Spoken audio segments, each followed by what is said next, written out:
ಬಂತು sir green colour lighting. Okay sir ತಗೋತೀನಿ.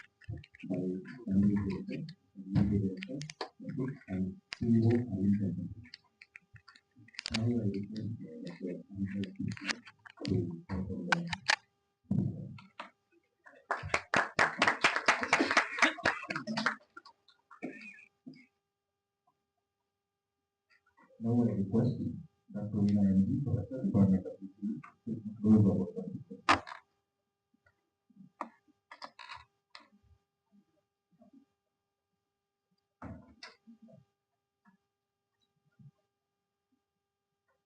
Good morning, everyone. It's my privilege to introduce today's resource person, Shri Sanjeev Keshkar, Executive Director, Technic and CEO, Aravind Consultancy, a visionary leader in the semiconductor industry. Mr. Sanjeev Keshkar is a distinguished leader with over 35 years of experience in the corporate sector, including 29 years dedicated to the semiconductor industry. Currently, he serves as the Chief Executive Officer of Aravind Consultancy, an advisory firm focused on building a high-value ecosystem for India's semiconductor and electronics industries. Mr. Keshkar plays a pivotal role in fostering innovation as the Chief Mentor of the SCPI IoT Open Lab in Bangalore, where he guides startups to enhance their success rates. He is also the first president and founding member of the Confederation of Indian MSMEs in ESDM and IT, advocating for the growth of MSMEs in electronics and IT. Before establishing Aravind Consultancy, Mr. Keshkar was the managing director of Arrow Electronics India, where he successfully led the company to achieve more than twice its revenue growth between 2015 and 2020. Prior to that, he held leadership roles at PMC, Sierra, Science Industry, Semiconductor, AMD, National Semiconductor, Max India Limited, and Continental Devices India Limited. He also served as the chairman of the India Electronics and Semiconductor Association for 2013-14. A passionate advocate for India's technological advancements, Mr. Keshkar holds a master's degree in management science and bachelor's degree in electronics and communication engineering from Pune University. His strategic vision and expertise continue to drive impractical transformations in the semiconductor and electronics domains. We welcome you, sir. Now, there is over. Thank you, madam. Good morning, ladies and gentlemen. First of all, my apologies were late by 10 minutes. We tried to reach by 10, but there was a traffic. So, what I'm going to cover, okay, that's better. Thank you. Hello. That is good. Okay, what I'm going to cover over next 30 to 40 minutes is about electronics industry growth in India, also semiconductor industry, how both design activity and semiconductor manufacturing activity in India is growing. And then we can have 15 minutes of Q&A if you have any queries. So my agenda is going to cover primarily global semiconductor industry overview. Then let's talk about the Indian semiconductor industry. Where are we? Finally, then what is the value chain of semiconductor? Because this is one of the important topic where I will spend more time on, particularly value chain.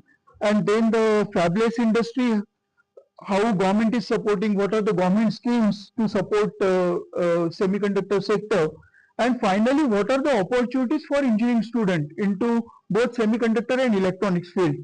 So this is the agenda I am going to cover over next 30 to 40 minutes. And I hope we can have more interactive session rather than I'm just talking to you. Talking about global industry, semiconductor industry last year was around $600 billion. And by McKinsey report, it is going to be $1 trillion by 2030. Okay, and there is a correlation between semiconductor and electronics.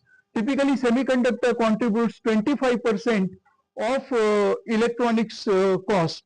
So, if we are talking about 600 billion of semiconductor industry today, global electronics industry is around $2.4 trillion today. And by 2030, global electronics industry will be $4 trillion plus. Okay, so that's how it is one of the fastest growing sector in the world also, and in India also. I will come to the next slide where we talk about India opportunities. So we have seen digital revolution, transformation in India. We have seen UPI transaction growing. We have seen Aadhaar card issuing to all the people. Then more than billion people have bank accounts today. We have 1.2 billion people having mobile phone, smartphone today. So all this digital infrastructure required huge data centers. It requires huge infrastructure into electronics. And that is one of the fueling factor for India's digital growth, our digital economy. This is the recent ISA report. In fact, this was published by Minister Ashwini Vaishnav just 10 days back at Utkarsha Odisha event at Bhubaneswar. As per this report, India market, which was at around $120 billion in 22-23, is going to be $400 billion for electronics. Now imagine $120 billion, and I just told you that globally it is 2.4 trillion electronics market. Means India is at 5% of the global market today when it comes to electronics. But by 2030, when the market global will reach 4 trillion, India is going to be $400 billion. So we are going to take market share from 5% to almost 10% of the global market. So we are going to be the fastest growing market as far as electronics is concerned.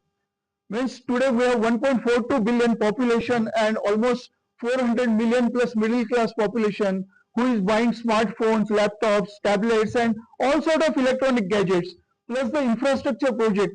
Government is going to deploy 250 million energy meter, smart energy meter, utility meter, and 5G revolution is coming up. So all these things, and automotive electronics. So point is India growth story of electronics is very, very strong. Our consumption story is very, very strong. This consumption word is important because in next slide I will share with you the importance of value addition. And as I mentioned, 25% is semiconductor. So if $400 billion is going to be electronics, almost $100 billion worth of semiconductor industry will be in India. This consumption of semiconductor in India will be $100 billion by 2030. So it is great. And if you look at the products, everything means your microprocessor, controllers, memory, discrete semiconductor, all of these markets are going to grow in India.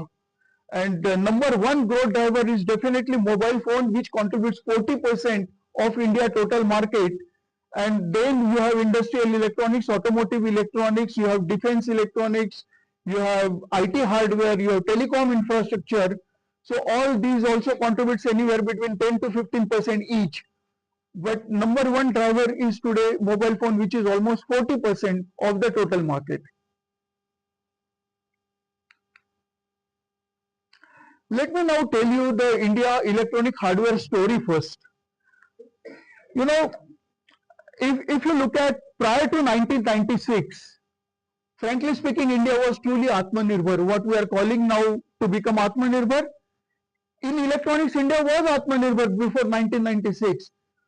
In our childhood, we have seen Videocon, Onida, BPL as a TV and consumer brands. We have seen HCL, Wipro, Zenith making desktop, laptops and all sort of IT hardware products. Our entire wireline revolution, what we got the telephone line at our home or office, it was by CDOT technology. You know, Sam Petroda and Rajiv Gandhi started the Racksmax revolution through CDOT, and that was completely indigenous technology for wireline telecommunication. What happened? In 1996, India signed a WTO agreement called ITA-1. It is International Trade Agreement 1. And we allowed finished good import of. Okay, so that had a huge impact on Indian electronics industry. When Videocon, Onida, BPL gone, we got Samsung, Sony, LG. Our CDOT gone completely, we got Alcatel, Lucid, Nokia, Ericsson and Huawei of the world for the wireless CDMA and GSM revolution.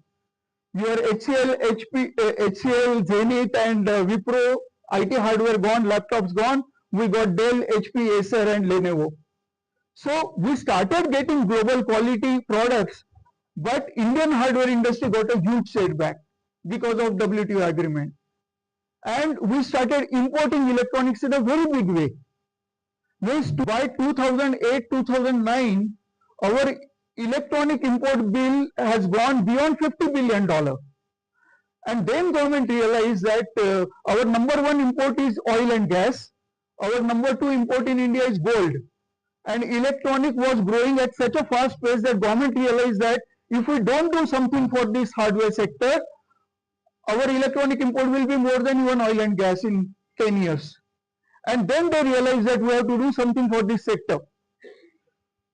What they did, they came up with these PLI schemes, Production Link Incentive Program.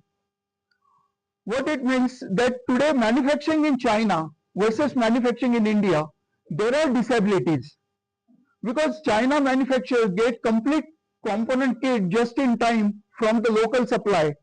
In India, if any electronics manufacturing company has to buy components, they have to buy from Singapore, Hong Kong, Taiwan, Korea, and they have to pay freight, they have to plan inventory for 1 month, otherwise they will not able to produce. Cost of finance in China was 4%, cost of finance in India was around 12%. So all these disabilities added up to almost 6 to 8%. Means same product, same cost, if you're manufacturing in China, it was cheaper by 8%. So government decided that, okay, we will give production link incentive of 6 to 8%. And they come up with first mobile phone PLI scheme, 42,000 crore. Then they come up with telecom PLI, automotive electronics PLI, air conditioners and LED PLI. So they came up with almost production link incentive program for all sectors. Impact was good. Today, 98% mobile phones are manufactured in India. iPhone 16 is also manufactured in India. But problem is, it is all low value added manufacturing. Apple, Samsung, Oppo, Vivo, Xiaomi, all these people, they import CKD kit and they do only assembly work in India, SMT assembly work, what we call EMS work, electronics manufacturing services. So they do only EMS activity in India. How much value addition we get? 10%. To assemble a phone in India, we get 10%. And to get that 10%, I am paying 4 to 6% incentive. So eventually in a $100 phone, India gets only $4. Okay, so we get only $4 in a phone. And that's low value added manufacturing. So what I was mentioning, our consumption story is very strong. But how much India is making? That's the story of mobile phone. Even in other sectors, except for industrial electronics and except for two-wheeler automotive electronics, everything is low value add manufacturing. You look at consumer electronics, Samsung, LG, they get kit from Korea, they do assembly. IT hardware, Dell, HP, Acer, Lenovo, they get kit, they do assembly. So all these assembly work of kit just gives us 10% to 15% value addition, nothing more. Now let's try to understand the value chain, and that's the reason this slide is important. If we look at electronic products, then components which goes into any electronic product contributes almost 50% value. 25% I already told you semiconductor, 10 to 12% is passive component, capacitor, resistor, inductor, transformer, relays, all those passive components, cables, connectors, they contribute 10 to 12%. Bare PCB on which those components are mounted and soldered, that bare PCB contributes 6 to 7%. Today, we don't have any component ecosystem in India. So 50% value gone. Almost 95% components we are importing. Even we don't make SMT resistor in India. We don't make good capacitors in India, MLCC capacitors. Okay, so semiconductor, forget, semiconductor is zero. So we miss out on 50% value of the component. Next 30% value comes into IP and technology. Now here India's story is another different. We have great talent in India, but that talent is working either in a global multinational or as a design services. Intel, Qualcomm, Texas Instrument, Infineon, ST Micro, NXP, you name it, all semiconductor company, they do their chip design activity, VLSI activity in India. Cisco, Juniper, Bosch, Delphi, Continental, ABB, GE, Honeywell, all these global electronics company, they do their R&D in India. What we get? We get jobs. IP value goes to them, their respective headquarters. Our design services company, Wipro, HCL, Tech Mahindra, TCS, all these people, they do global projects from India. What we get? We get jobs. IP value goes to their customer. How many companies are there which are doing design-led manufacturing in India? Tejas Network, Secure Meter, or L&T was here, which is now Schneider, or Scandray in Mysore. There are 20 to 30 companies, good companies, who are doing design and manufacturing. All others are getting technology and doing manufacturing. Or our talent, 80% of the talent is working for global companies.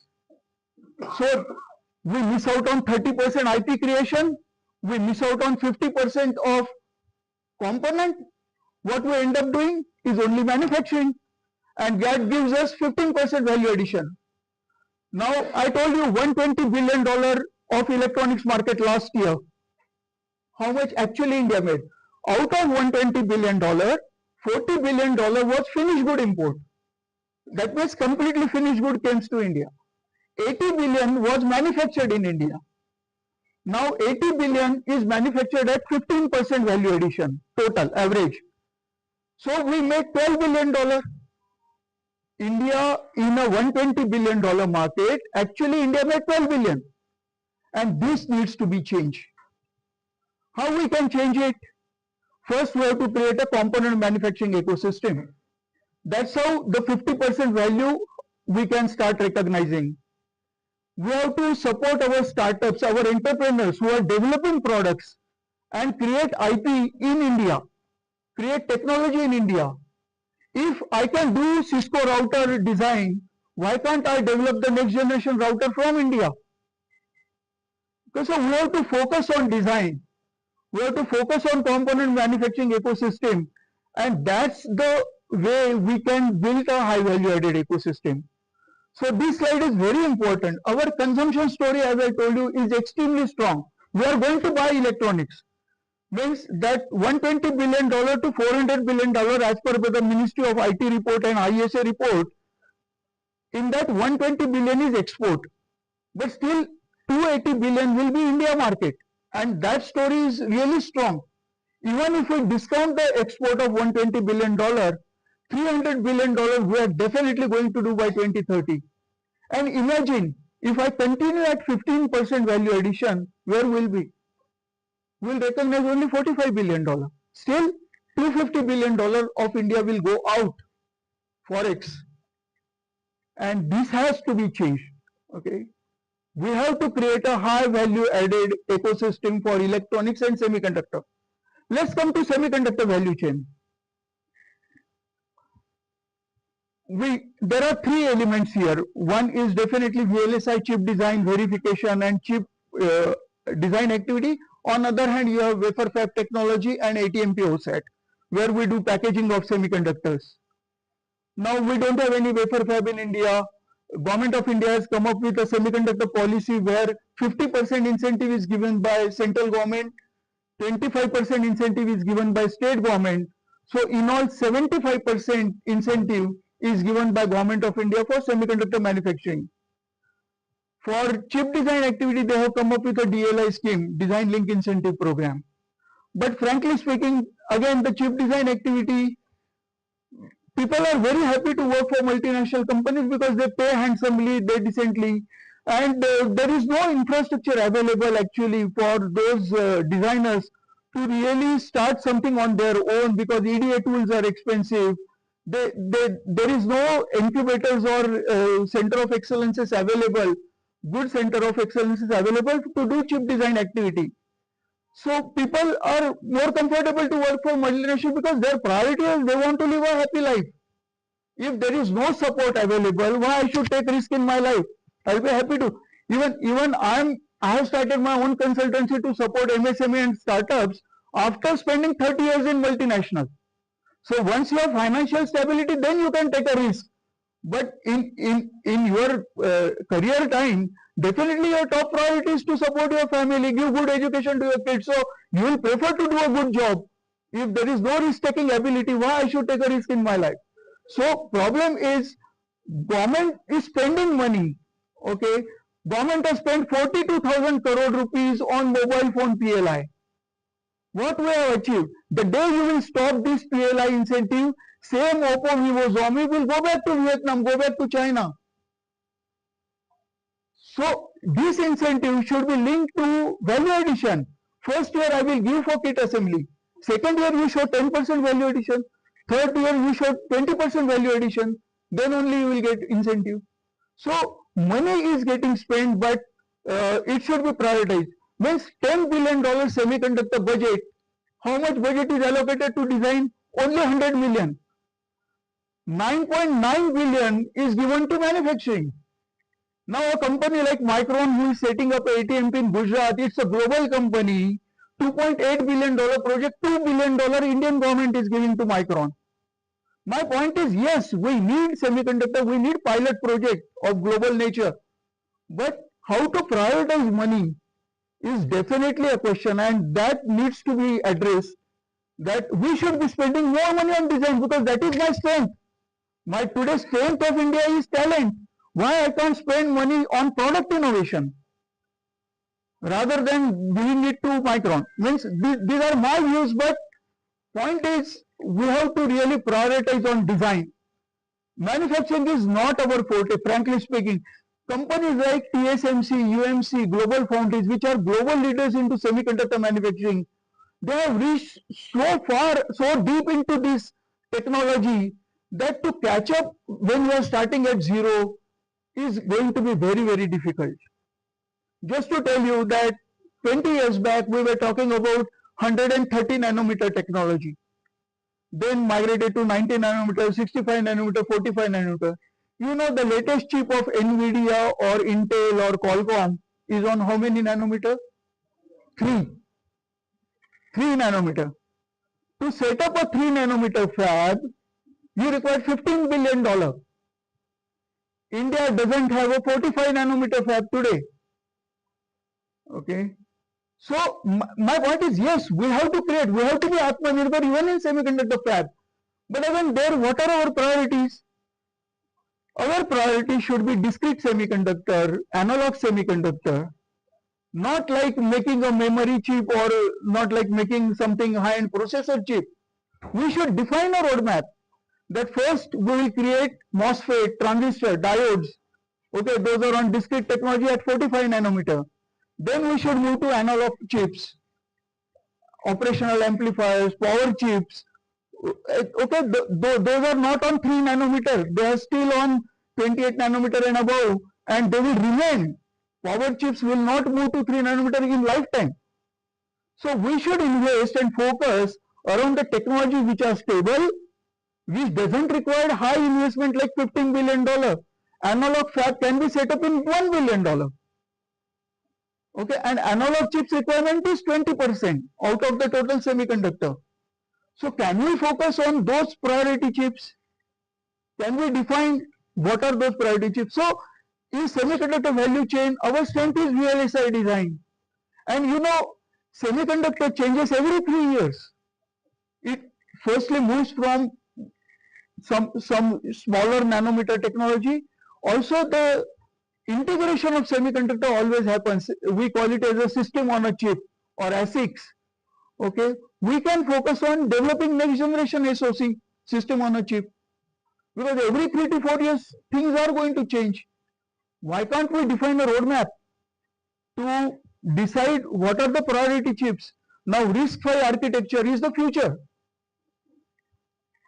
Can we create a center of excellence for RISC-V architecture? It will be used across all electronics.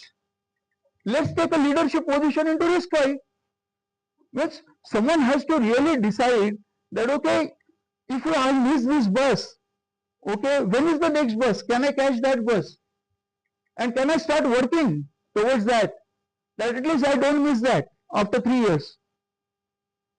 And that is something I think the next generation engineers, you all have to really educate them that design should be India priority, absolutely top priority, both chip design as well as product design. And unless we do that, we'll end up doing only the kit manufacturing. And that needs to be changed, otherwise it will be very disaster.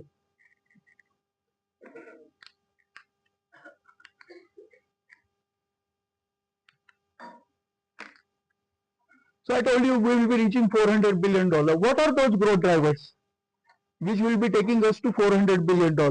Automotive electronics is a big thing happening. There are two things happening in automotive. Firstly, safety standards, emission norms, they are driving a lot of new electronics. India produced 22 million two-wheelers every year. You know, 4 years, 5 years back, we were on BS4 standard, okay, Bharat 4 standard. That time, a two-wheeler used to use a capacitor discharge ignition unit, which was just $5 in cost. Now, with BS6 norm, all two-wheelers have migrated to electronic fuel injection unit, which is $30. So imagine an electronic content on a two-wheeler which was $5 has gone to $30. Okay, it has 22 million multiplied by $25 additional electronic. Suddenly it has grown to electronic content. So safety norm, emission norms are driving electronics plus the new features. Okay, every four-wheeler has a instrumentation cluster. It has a lot of power windows and lot of new electronic content, power steering, and all that is driving a lot of electronics into four-wheelers. The biggest revolution in automotive electronics is electric vehicle, because 50% plus value of electric vehicle is electronics. You have battery management system, you have motor control, you have then complete lighting and connectivity solution. Okay, so there is so much, and then the charging infrastructure. You know, India requires some 1.5 lakh chargers in next 3 years. Okay, so charging infrastructure, battery management, and motor control and overall electronics into electric vehicle is really going to be huge. As per Mr. Nitin Gadkari, by 2030, at least 50% of two-wheelers has to be electrical. So out of 22 million, if 11 million two-wheelers are going to be there, it will be huge. Currently, we produce around 4.2 million passenger cars, and electrical cars are only 6%. Okay, that will move to almost 10 to 15%. Again, electric four-wheeler will be a big thing happening. So there is a lot of electronics and lot of opportunities into automotive electronics. Next big thing is happening is about 4G to 5G migration, and then by 2030 even 6G will come. You know, it requires a completely telecom infrastructure change. National Optical Fiber Network Program, it's a GPON technology program where government is taking fiber to every panchayat. And also companies like Airtel and Reliance, they are taking fiber to the home. As of now, we must have DSL modem at our home. In next 3 to 5 years, you will find it changed to fiber. All of us will have fiber at home. So GPON technology is another big growth drivers. Wi-Fi routers, again there is a huge requirement. Data centers are growing big time. And now Government of India wants to protect all the data. Earlier people used to host data center somewhere even outside. But now most of the data centers are getting placed in India. That is going to fuel huge demand. So that's about the telecom and networking. Coming to industrial and consumer, definitely mobile phone will continue to be a number one driver in consumer and industrial. I already told you about smart energy meter. They are going to have a 4G connectivity into your electricity meter supplied by KEB, and it will have an automatic meter reading and all sort of new features. 250 million smart energy meters will be deployed across India over next 4 years. Again, it's a huge demand. Your gas meter, water meter, utility meters, again a big demand. In industrial, there is a program by Government of India called Kusum. They want to convert all diesel pumps which are used into agriculture by solar pump. So the solar inverters, solar pumps is going to be a very big market. Most of the diesel pumps will be replaced by solar pump into agriculture. So that is about industrial. And then the smart city project, you are going to have smart traffic management, you are going to have smart garbage collection, smart parking, everything will be smart and connected, and that will be again a big requirement of electronics. So overall, as I mentioned, that though they are mentioning 120 billion as export in this $400 billion, our $300 billion story is rock solid. We are going to reach $300 billion for sure by 2030. And these are going to be growth drivers. When you are talking to your students, ask them to identify any of these opportunities, growth opportunities, and do some R&D or product innovation or chip innovation into these areas. Let me talk about DLI scheme. I talked about chip design and VLSI activity. Government of India has come up with this scheme called DLI, Design Link Incentive. In this scheme, any startup who is doing either semiconductor IP core development or chip development, they will get 50% support of 30 crore investment. So if you are investing 30 crore for any chip design activity, 15 crore rupees will come from Government of India under DLI scheme. And once that IP core or chip goes into production, you get a PLI incentive of 30 crore additional. So 15 crore for design, 30 crore for manufacturing. Totally a startup can expect 45 crore rupees under this DLI scheme. So it's a pretty good scheme. We want to create 100 fabless ecosystems in India over next 3 years. CDAC is managing this particular program. As of now, 17 companies got approval under DLI scheme. And we are really aiming at 100 fabless semiconductor companies. So if any entrepreneur, any startup is looking for chip design as a project, then they must avail this scheme. ISA will be happy to support to really get all the required knowledge and know-how about this particular program. We are working very closely with Ministry of Electronics and IT on this particular program.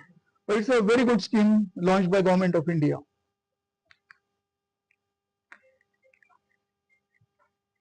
At EPIC and ISA, when I am also part of Ministry of Electronics Task Force, and we decided that we should focus on India as an electronic product nation. And that time, what we felt that first we should decide the priorities, which are those top products. And you won't believe that 20 top products contributes to 80% of India demand. Means when we are talking about $300 billion market, there will be 20 products which will be 80% of that $300 billion. So we have to really focus on product innovation of those 20 products, so that at least IP value of those products will be captured in India. Same way, what we did, that for those products, which are the chips required, next generation chips required, RISC-V, okay, which are those networking chip required, Wi-Fi, BLE, LoRa or anything, okay, plus which are those power chips or any other chips required into those applications. Then if 80% market is going to be contributed by these applications and these chips, can we focus on this? So that we know there is an assured market in India for these products. So this report we have submitted to Secretary Mr. Krishnan and Ashwini Vaishnav ji, and it is under consideration at this point of time. But this can be a very good area. I am going to share this presentation to sir, and you can circulate whoever is interested. Okay. So these are the priority chips we can focus, and that will definitely help us in actually this thing. Then okay, this is very interesting topic. as in my introduction they mention, I'm Chief Mentor of IoT Open Lab at STPI Bangalore. And also I'm part of Electropreneur Park at Delhi and Bhubaneswar. I'm Program Management Committee member. Also I'm very active in TAI, where we are driving supporting startups. See, today more than 10 in India into embedded electronics. What is the success rate? It is less than 5%. Less than 5%. We create center of excellences. We have big sponsors like, okay, this lab is sponsored by Intel, this lab is sponsored by Qualcomm. Okay, whenever visitor comes, I have seen most of the engine colleges, you take us around to those COEs, okay, or incubators. What is ground reality? The success rate of entrepreneurs in these startups is less than 5%. You won't believe there was this 10,000 startup village set up by NASCOM and MITI, Ministry of Electronics at Bangalore, with 30 crore investment. I visited that COE. The first guy who was working on analog devices chip, and being an analog devices distributor at Arrow, I was aware that that chip is already announced end of life. Means after 1 year, that chip is not going to be available. But there is no one to tell that person that, hey, whatever you are developing, available after 1 year. And that person is putting his own money, he is putting his heart effort, is developing something which is not going to be supported after 1 year. The next guy was developing something which was a great solution, but it was at a most expensive platform.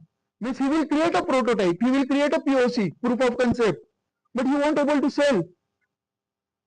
So to make a successful COE, when these entrepreneurs at the drawing board, there has to be good mentoring and advocacy to them. Are you on right techno-commercial platform?